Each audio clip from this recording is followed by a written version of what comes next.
ฉันดังเช่นเจ้าชายในฝันที่แสนดีฉัน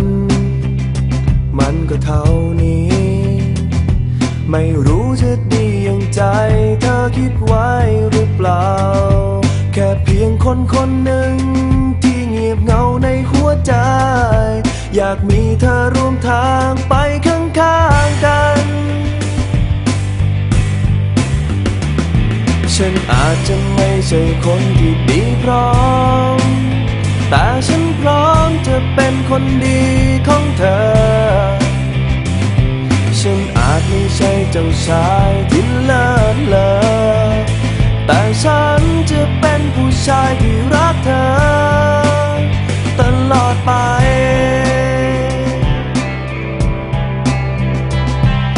ขอเพียงแค่เธอนั้น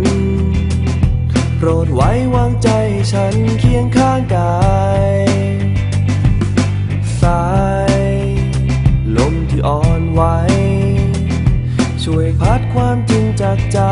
กระซิบข้างใจเธอว่ามีคนคนหนึ่งที่เงียบเหงาในหัวใจอยากมีเธอร่วมทางไปข้างๆกันฉันอาจจะไม่ใช่คนที่ดีพร้อมแต่ฉันพร้อมจะเป็นคนดีของเธอฉันอาจไม่ใช่เจ้าชายที่เลิศเลอ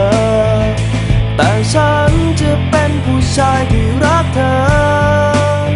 ตลอดไป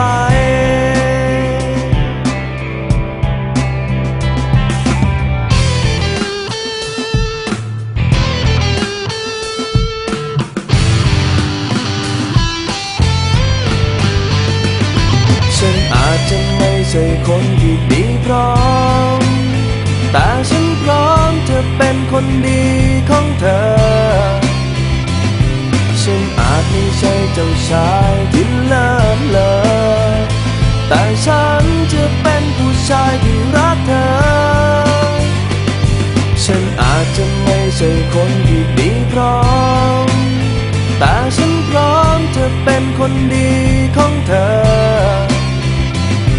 ฉันอาจไม่ใช่เจ้าชายที่เลิศเลอแต่ฉัน